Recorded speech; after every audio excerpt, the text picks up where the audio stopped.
लोग देते हैं। आज अखिल भारतीय क्षत्रिय महासभा का खाता में 5,000 रुपया नहीं है। और ये 1904 में प्रस्ताव पारित हुआ था कनखल में, जो राजपूत धर्मशाला है, कि हर राष्ट्रीय पदाधिकारी जो है 3,000 रुपया वार्षिक अनुदान दे। लेकिन आज तक 1 रुपया अनुदान नहीं मिला। हमारा महासभा जिनके भरोसे पर हमको जिन्होंने हिम्मत देने का काम किया है, उसमें सबसे बड़ा हाथ डॉक्टर घनश्याम सिंह राजपूत, दूसरा हमारा ठाकुर किशोर सिंह बैस। 15 लाख रुपया जो मुकदमा में खर्चा हुआ, वो 15 लाख रुपया ठाकुर किशोर सिंह बैस राष्ट्रीय कार्यकारी अध्यक्ष ने दिया। एक गुड़गावा के भोके थे MS सांखला, क्या सदन में है वो? असल बात में ये लोग पैसा कमाते हैं, ये लेबर कोर्ट के वकील है, आज उनका वर्किंग डे है। वायलिन MS सांखला बड़ा उत्तम रहा। और 2 लोगों ने, जिसके हिम्मत पर हमने हाई कोर्ट से 4 बार डिग्री भी लिया, और आज हम आपके बीच में हैं। बहुत सारे लोग चाहते हैं कि कुंवर अजय सिंह को मदद करें, उसमें उठो जबर सिंह, ये प्रदेश के प्रभारी भी सुनते रहते हैं। ये हमारा राष्ट्रीय से ये भी हमने जब भी कहा है उन्होंने टाला नहीं है। और काफी लोग हैं, मैं आपको पैसा नहीं चाहता, याद कर लेना। लेकिन आप 6 को अगर रोटी खाते हैं, 6 रोटी, तो 1 रोटी महासभा को खिलाओ। और 1 रोटी सुबह का और 1 रोटी शाम का, 2 रोटी, और 2 रोटी के मार्केट में वैल्यू 10 रुपया है, तो 30 दिन में कितना हुआ? 300। ये धनराशि संगठन को देना आपके जिम्मेदारी भी है और दायित्व भी है। अगर आप संसाधन नहीं देंगे, ये क्षत्रिय समाज खड़ा नहीं हो पाएगी। और जो हालत आनंद मोहन के होगा, कल वही हालत कुंवर अजय सिंह का हो जाएगा। सर, आज आपने अखिल भारतीय क्षत्रिय महासभा के तत्वाधान में जो आज प्रतिनिधि महासभा की जो बैठक रखी गई, इसमें आपने प्रतिनिधियों को दायित्व सौंपे हैं। किस तरीके के दायित्व उन्हें सौंपे गए हैं? क्या लगता है कि वो दायित्व वो लोग निभाएंगे? आगे और क्या योजनाएं हैं? देखिए, मैं तो पहले आपको नमस्कार कर रहा हूं, दोनों भाई लोगों को। अखिल भारतीय क्षत्रिय महासभा के हर 5 साल में एक राष्ट्रीय महाधिवेशन का आयोजन होता है, और उस आयोजन में जिला इकाई के प्रतिनिधि को भी आमंत्रित किया जाता है। उसी क्रम में इस बार जो राष्ट्रीय महाधिवेशन हुआ, और चूंकि महासभा के राष्ट्रीय प्रबंध कारिणी समिति का कार्यकाल 3 वर्ष निर्धारित है, तो महाधिवेशन और निर्वाचन दोनों एक साथ हो।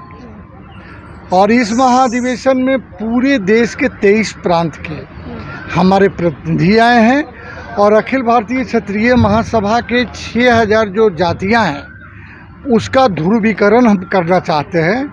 साथ ही मुसलमानों के जो 18 खापे हैं, उसको हम लोग क्षत्रिय करने का निर्णय लिए हैं, और लगातार उसमें हमारा जो है गति की तरफ बढ़ रहा है। इसलिए कि क्षत्रिय समाज जो है, आपको क्या लगता है मुस्लिम क्यों आएंगे आपकी ओर?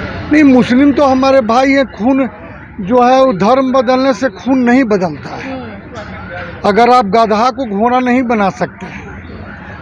मान लीजिए कि मुस्लिम तो हमारा रक्त बीज है। अगर मुसलमान नहीं होता तो आज राम की मंदिर नहीं बनता। क्यों नहीं बनता? कि हिंदुओं ने तो उसको जो है फंसा के रखा। लेकिन भारत का मुसलमान को हम ये बधाई देना चाहते हैं कि श्री राम के खिलाफ एक शब्द भी भारत का मुसलमान एक शब्द का प्रयोग नहीं किया। लेकिन हम ये 100 गो हिंदू बता देंगे।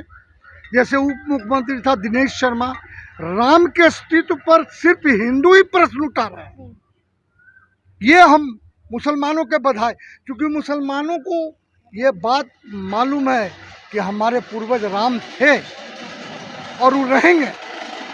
इसलिए मुसलमान हमेशा से राष्ट्रवादी रहा है। लेकिन इस देश में जो ईसाई मिशनरी है वो मुसलमानों को, दलितों को पैसा दे दे के ये देश के संप्रदायवाद के आधार पर ये देश का सामाजिक वातावरण दूषित करना चाहती है और जो है भारत की अखंडता और अस्मिता को ये नष्ट भ्रष्ट करना चाहती है। इसलिए क्षत्रिय समाज को समय समय पर राष्ट्रीय महाधिवेशन का आयोजन करना पड़ता है। राष्ट्रीय क्षत्रिय जनसंघ का अधिवेशन बोलाना चाहते हैं और भारत सरकार से ये मांग करते हैं कि हमारे जनसंख्या के अनुपात में अगर हमारी राजनीतिक भागीदारी नहीं देंगे तो हम इस देश में जनसंख्या अनुपात में आपकी है कितनी जनसंख्या? मैं आपको बताता हूँ, आप पढ़े लिखे पत्रकार हैं। आप जाति के नाम पर 1901, 1904, 1931 में जनसंख्या हुआ था, जनसंख्या सेंसस किया गया था। उसके बाद जाति के आधार पर कभी जनसंख्या का निर्धारण नहीं किया गया है। जब भारत की आबादी 1931 में 28 करोड़ थी, उसमें 7 करोड़ क्षत्रिय, 9 करोड़ मुसलमान थे। जब 1947 में ये देश बटा, माने 7 करोड़ क्षत्रिय और 9 करोड़ मुसलमान, माने 16 करोड़, और 16 करोड़ में सारी जातियां थी। इस देश में जितनी जातियां हैं उसका 1% भी आबादी नहीं है।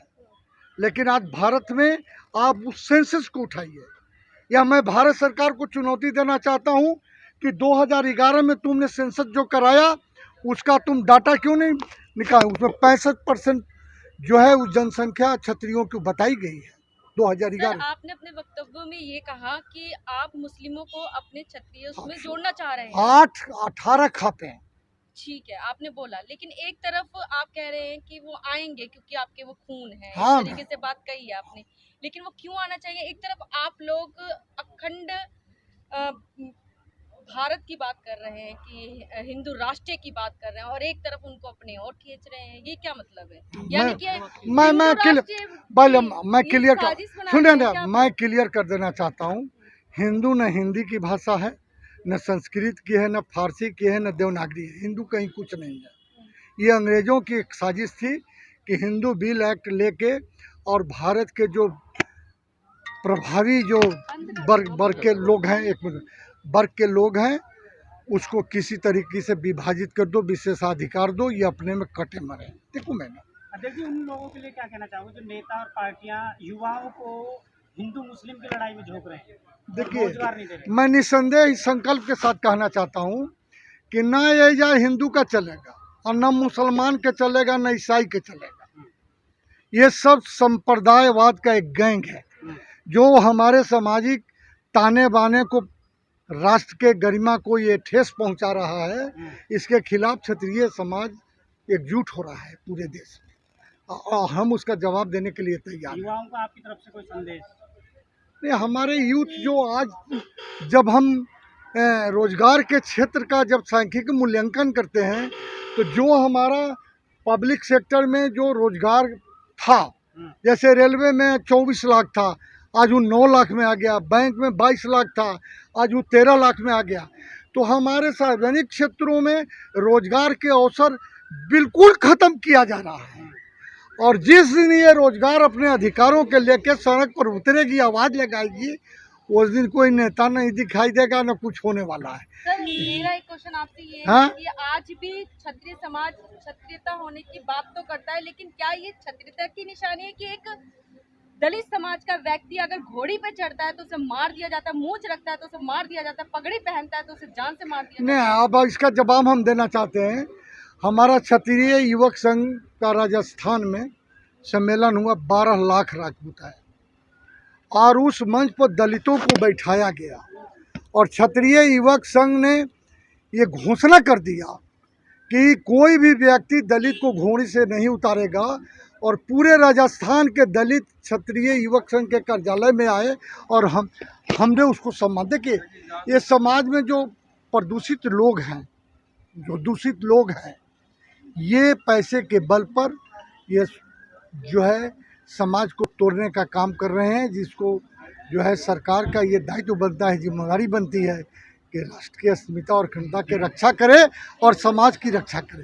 देखिए, ये मान के चलो मैडम, दलित तो हमारे परिवार के लोग हैं, पिछड़े तो हमारे परिवार। आप यदि अपने परिवार का उन्हें लोग मांगते हैं हम और एक तरफ आप SC/ST एक्ट और आरक्षण का विरोध करते हैं, क्यों? नहीं, देखिए, क्षत्रिय कभी भी ST एक्ट का विरोध नहीं करता। मैं राष्ट्रीय अध्यक्ष हूँ, हमारा अधिवेशन हुआ, मैं ST एक्ट का विरोध नहीं करता हूँ, न आरक्षण का विरोध करता। ये जो लंबे लंबे ये टीका लगा के घूमने वाले जो रोड पर हैं, जो हिंदुत्व के झंडा उठा के घूम रहे हैं, ये विरोध कर रहे हैं। देखिए, क्षत्रिय समाज वो हमारा परिवार है, मैं उसका विरोध नहीं कर सकता, मैं उसी के साथ रहता हूँ। जो हम जिसके साथ रहते हैं उसका विरोध हम कैसे करेंगे। हाँ, ये जरूर है कि अम्बेडकरवाद के नाम पर पैसे के बल पर विदेशी जो चर्च है पैसा देता है और ये हमारे सामाजिक ताने बाने सारे के खिलाफ ही दुष्प्रचार कर रहा है, उस पर भी हमारी नजरें हैं। ये क्या क्षत्रिय, क्षत्रिय समाज रोटी बहन का रिश्ता करता है? देखो, आप एक स्वाभाविक है, प्राकृतिक विधान है कि जो विवाह जहाँ रक्त का संबंध है, वो रक्त का संबंध परिवार अपने विशेषाधिकार से तय करता है। अगर मैं क्षत्रिय समाज को कहूँ कि आप लड़की यहाँ कर दो, वो तैयार नहीं। ये प्राकृतिक विभाग है। क्या मैं दलित को कहूँ कि भाई तुम्हारी हम लड़की से शादी करना चाहते हैं, क्या दलित इस बात को स्वीकार करेगा? तुरंत हरिजन एक्ट लगा देगा। देखिए, आप सच्चाई को समझो। खून, देखिए, क्षत्रिय समाज का 2 आधार है, भाईचारा और खून का रिश्ता। भाईचारे में हमारी 6000 उपजातियाँ हैं और खून का रिश्ता एक अलग विषय है। उस विषय का, उसमें परिवार का एक अधिकार होता है। हम तो मांग कर रहे हैं कि अंतर्जातीय विवाह में माँ बाप को जो है उसको माँ बाप को शामिल करो, जिसको अपने तन से पैदा किया उसकी सहमति जरूरी है। हम लोग तो मांग कर रहे हैं। और देखिए मैडम, आपको कहना चाहेंगे, दलित हमारा दिल का टुकड़ा है। अगर उसको भ्रमित किया गया है देश के अंदर, गुमराह किया गया है, वो लाइन पर आ जाएगा। दलित ठीक दिशा में जा रहा है। धन्यवाद, थैंक यू।